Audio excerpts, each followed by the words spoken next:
వచ్చిన దానికి ఒక స్పష్టమైన కారణం ఉంది.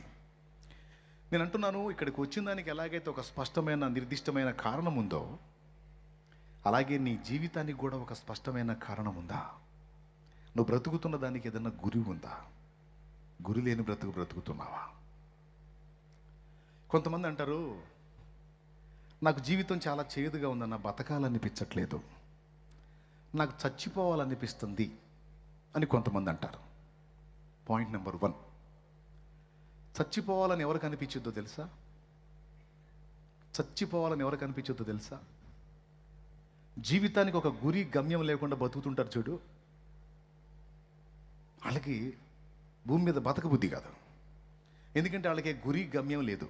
వాళ్ళు ఏదో సాధించాలనుకోవట్లేదు, వాళ్ళు ఏదో సంపాదించాలనుకోవట్లేదు, వాళ్ళు ఏదో పొందాలనుకోవట్లేదు. వాళ్ళ జీవితానికి ఒక గురి గమ్యం, ఒక దర్శనం, ఒక భారం ఏమీ లేదు. ఏదో పొద్దుబొడుస్తుంది, తెల్లారుతుంది, పొద్దుగూగుతుంది, తెల్లారుతుంది, ఏదో జీవితం అలా దొల్లిపోతుంది, నడిచిపోతుంది. ఆ జీవితం రుచించదు. ఎందుకంటే గురి లేని బతుకు కదా. గురి లేని బ్రతుక్కి తరచుగా ఏమనిపించిందో తెలుసా? బతకబుద్ధి కదా ఆ జీవితం. చచ్చిపోతే బాగుండు, ప్రాణం పోతే బాగుండు, ఈ లోకం నుంచి వెళ్ళిపోతే బాగుండు అనిపిస్తుంది. నెంబర్ 1, గురి లేని జీవితాలకి. నెంబర్ 2, గురి లేని జీవితాలకి రెండో సమస్య ఏంటంటే, అనవసరమైన వాటన్నిటిని పట్టుకొని ఊగులాడుతూ ఉంటారు. ఎక్కడెక్కడి చెత్త సంగతులన్నీ కొప్పేసుకొని వాటి గురించి ఆలోచించి చించి చించి వాళ్ళు ఏడిపించి, ఏమంటే వాళ్ళు ఇబ్బంది పడి ఇతరులను ఇబ్బంది పెట్టి ఒక దారుణమైన బతుకుతూ ఉంటారు ఈ గురిలేని వ్యక్తులు. నేను చెప్పేది రెండో పాయింట్, గుర్తుపెట్టుకోండి, రాసుకోండి. ఒకవేళ ఈ దరిద్రం మీ దగ్గర ఉంటే దయచేసి దాన్ని వదలండి. మొట్టమొదటిది ఏం చెప్పాను? ఒక గురి, దర్శనం, భారం లేని బతుకులకి బతకాలనిపించదు భూమి మీద. చావు ఎప్పుడు వచ్చిద్దా అని ఎదురు చూస్తుంటారు. ఎప్పుడు తరచుగా వాళ్ళు ఈ డైలాగ్ వాడతారు, చచ్చిపోతే బాగుంటుంది, నాకు ఉండాలనిపించట్లా ఈ లోకంలో అంటారు. ఎందుకంటే ఆమె అతడు సాధించాలని ఏమి అనుకోవట్లా. సాధించేదే లేనప్పుడు ఇక జీవితానికి రుచి ఏముంటుంది?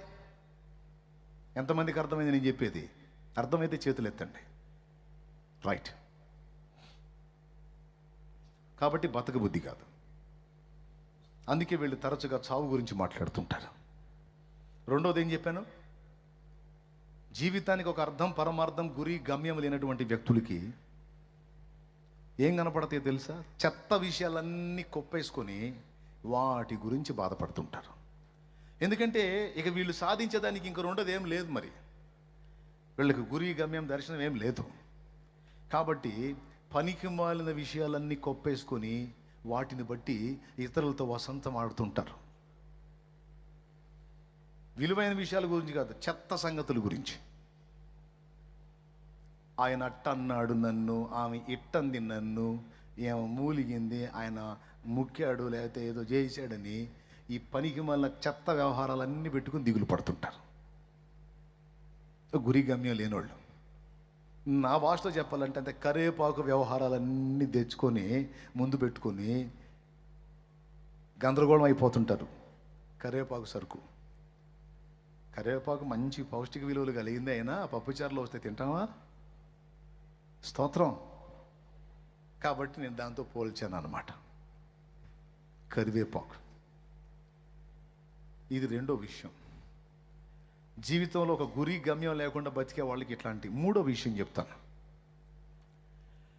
పాప సంబంధమైన ఆలోచనలు, పాపపు తలంపులు, శారీరక వాంఛలు, శారీరక కోరికలు కూడా ఎక్కువ ఎవరికి వస్తాయి తెలుసా? ఈ గురి, గమ్యం లేని సరుక్కే. నిజం. అన్న నాకు సావాలని ఆలోచన కలుగుతుందంటే నీ బతుకో గురి లేదు అని అర్థం.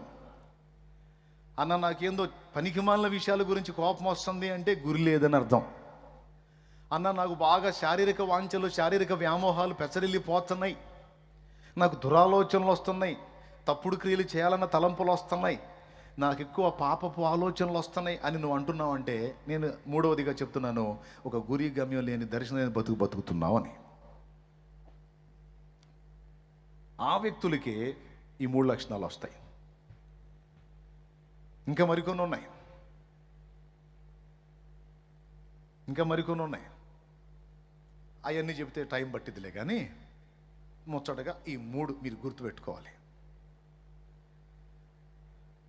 ఒకవేళ జీవితానికి ఏదన్నా ఒక లక్ష్యం ఉందనుకో, ఏదన్నా ఒకటి సాధించాలి అన్న దర్శనము, ఒక భారం, ఒక దృష్టి నీకుందనుకో, దేవుడిని నువ్వు అడుగుతాయోనో తెలుసా? దేవా, నేను అనుకున్నది సాధించేంత వరకు నా ప్రాణం తీయొద్దు, దయచేసి నన్ను బ్రతకనివ్వు అని బ్రతుకు కోసం పోరాడతావు. ఒకవేళ అలాంటి దర్శనం, భారం ఏం లేదనుకో, దేవుడు నన్ను ఎందుకు పుట్టించో తొందరగా తీసుకొని ఆయన అంటుంటావు. 3 అడుగుల అమ్మాయి, 3 అడుగుల అమ్మాయి ఐఏఎస్ ఆఫీసర్ అయింది. 3 అడుగుల చిల్లర ఉంటుంది అంతే.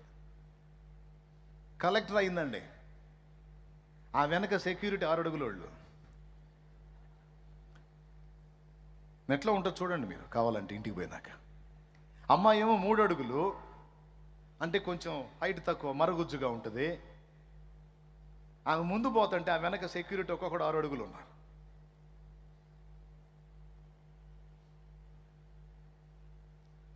మరుగుజ్జు దానివి, పొట్టి దానివి, నువ్వేం సాధిస్తావు, నువ్వేం చదువుతావు, నువ్వేం వెలగబడతావు అన్న అవమానపు మాటలు, హేళన మాటలు, ఎగతాళి మాటలు ఛాలెంజ్గా తీసుకుంది.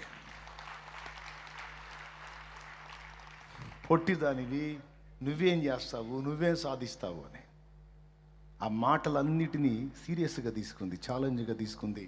అదిగో నేను చెప్పేది ఫ్రాడ్, అబద్ధంగా చూడండి. ఆ మధ్యలో ఉన్న కలెక్టర్ ఎంత హైట్ ఉంది చూడండి, చుట్టూ ఉన్న వాళ్ళు ఎంత ఉన్నారో చూడండి. మీరు సెల్ ఫోన్ చూసినా చెత్త వ్యవహారాలుగా చూడాలి, అట్టాంటివి చూడాలా. దేవునికి స్తోత్రం కలుగును గాక. అవమానాలనే ఛాలెంజ్గా తీసుకొని రాత్రి మగళ్ళు కష్టపడి చదివింది. ఒక కలెక్టర్ చదువు ఎంత గొప్పదో తెలుసా? మిగిలిన చదువులన్నీ ఒక ఎత్తు, అది ఒకటి ఒక ఎత్తు.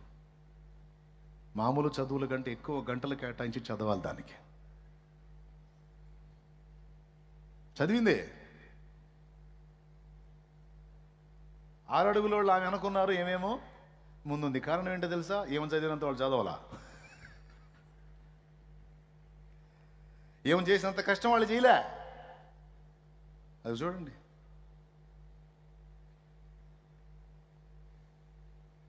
అబ్దుల్ కలాం ఆయన చేతో ఆయన చేయని పట్టుకొని చూడండి పోయి.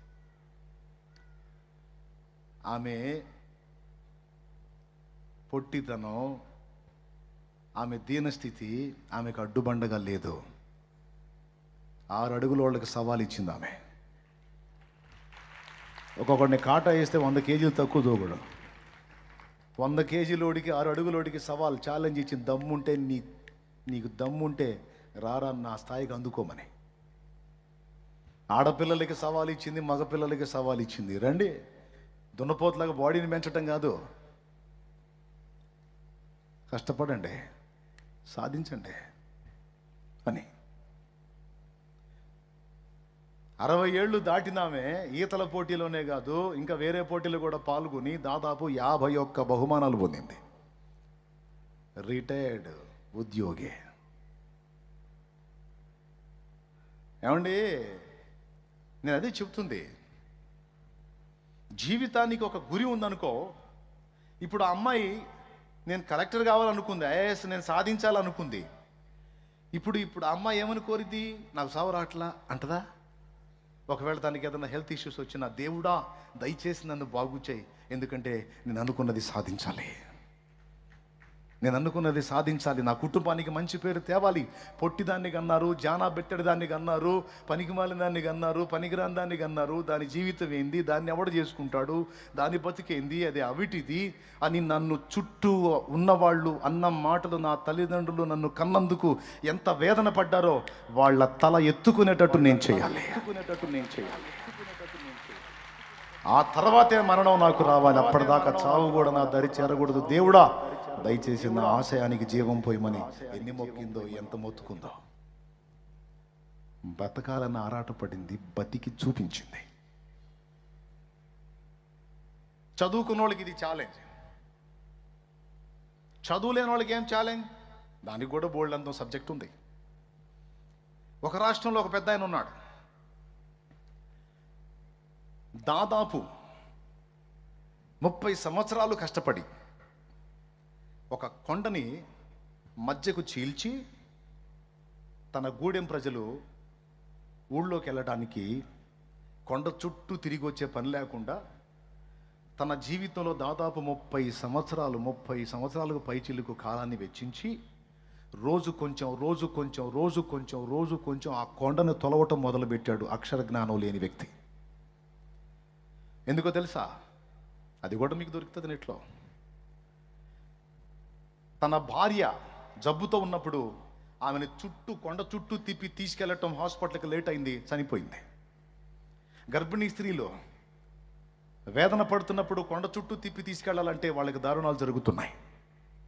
తాగేదానికి నీళ్లు తెచ్చుకోవాలంటే కొండ చుట్టూ తిరిగి ఒక్క బిందె తెచ్చుకునేసరికి వాళ్ళ పని అయిపోతుంది.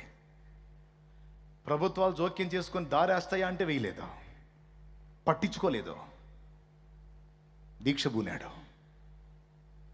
అక్షర జ్ఞానం లేని ఒక వ్యక్తి రాత్రింబగళ్ళు కష్టపడ్డాడు, అదే పనిగా పెట్టుకున్నాడు. విడి సమయాల్లో కొంత పని చేసి, అదిగో నేను చెప్పేది, ఎదుగు చూడండి, ఫొటోస్ వచ్చినాయి చూడండి. ఆయన అదే పనిగా పెట్టినాడు. కాస్త కష్టపడి కాస్త కూస్త సంపాదించుకొని కడుపు నింపుకోవటం, ఇక మిగిలిన సమయం అంతా కొండను తొలవటం. పెద్ద కొండ, దాన్ని చుట్టూ తిరిగిపోవాలి. అదే మధ్యకు చీలగొట్టాడు అనుకో, ఈజీగా దాటి వెళ్ళిపోతారు. చుట్టూ తిరిగి గంట సేపు చేసే జర్నీ 5 నిమిషాల్లో దాటి వెళ్ళిపోవచ్చు. ఆయన ఎట్టున్నాడు చూడండి. చదువు ఉంటుందంటారు ఆయనకి చదువు, కానీ సమాజ శ్రేయస్సు గురి ఆయన చేసిన పని ఈరోజు చరిత్రకి ఎక్కింది. ఇవన్నీ నేను మీకు ఎందుకు చెప్తున్నానంటే, జీవితంలో ఏదో ఒక లక్ష్యాన్ని మనం కలిగి ఉండి దాన్ని సాధించే దిశగా మనం ఆలోచించకపోతే, అడుగులు వేయకపోతే బ్రతికే ఒక చేదుగా అనిపిస్తుంది, బతకబుద్ధి కాదు. రెండవది, ఈ గురి, ఈ దర్శనం, ఈ భారం లేని వ్యక్తులు. ఆమెను చూడండి, ఆమె కొన్ని సాధించింది, ఏ వయసులోనో చూడండి. ఇలాంటి వాళ్ళు బోల్డ్ అంతమంది దొరుకుతారు నీకు పరిశీలిస్తే. కొంతమంది కొంచెం ఏజ్ మారగానే నా పని అయిపోయింది, ఇంకేం చేసేది లేని వీళ్ళే డైలాగులు వేస్తుంటారు. 80 ఏళ్ళు వచ్చినాయి మోషేకి, నా పని అయిపోయింది అనుకున్నాడు. ఏందా అయిపోయింది, రావయ్య నువ్వు సేవ చేయాలని చెప్పి పిలిచి ఐగుప్తుకు పంపించి 80 ఏళ్ల వయసులో మొదలుపెట్టి ఆ ప్రజలందరినీ బంధ విముక్తులు చేసి 40 ఏళ్ళు వాళ్ళని నడిపించి 120 ఏళ్ళు లైఫ్ ఇచ్చి తర్వాత తీసుకున్నాడు మోషేని. నేను ఇంకేం చేసేది, నా శక్తి అయిపోయింది, నా పని అయిపోయింది అని పనికి మాలిన మాటలు మాట్లాడుకొని నరాల వీక్ని తెచ్చుకున్నావు నువ్వు. నిద్రమోహమా? ఏంది నీ పని అయిపోయింది? మరి 70 ఏళ్ల ముసలమ్మ 51 బహుమానం ఎలా పొందింది? గోల్డ్ మెడల్లో. పని అయిపోతేనా? ఒక గురి, ఒక గమ్యం, ఒక దర్శనం, ఒక భారం. భూమి మీద సాధించడానికి ఏమీ లేవా? ఒక్కసారి ఆలోచించండి. ఏ కారణం లేకుండానే నిన్ను దేవుడు పుట్టించాడా? ప్రతి మనుషుడు వేసుకోవాల్సిన ప్రశ్న అది. ఏ కారణం లేకుండానే, నీ వలన ఏ ప్రయోజనం లేకుండానే ఈ భూమి మీద నిన్ను ఉనికిలోకి రానిచ్చాడా దేవుడు? నీకంటూ ఈ భూమి మీద ఉనికి ఇచ్చాడంటే, నీకంటూ జన్మనిచ్చాడంటే నువ్వు సాధించాల్సినవేవో ఉన్నాయి దేవుని ఆలోచనల్లో. నీ వలన ఈ భూగ్రహానికి కొంతైనా మేలు జరగాలి, ఉపయోగం జరగాలి, ప్రయోజనము జరగాలి. అది జరగనప్పుడు నీ బ్రతుకు ఉండేమి, లేకపోతే ఏమే. కాబట్టి ఒక దర్శనం, ఒక గురి, ఒక ఎయిమ్ మనం కలిగి ఉండాలి కదా.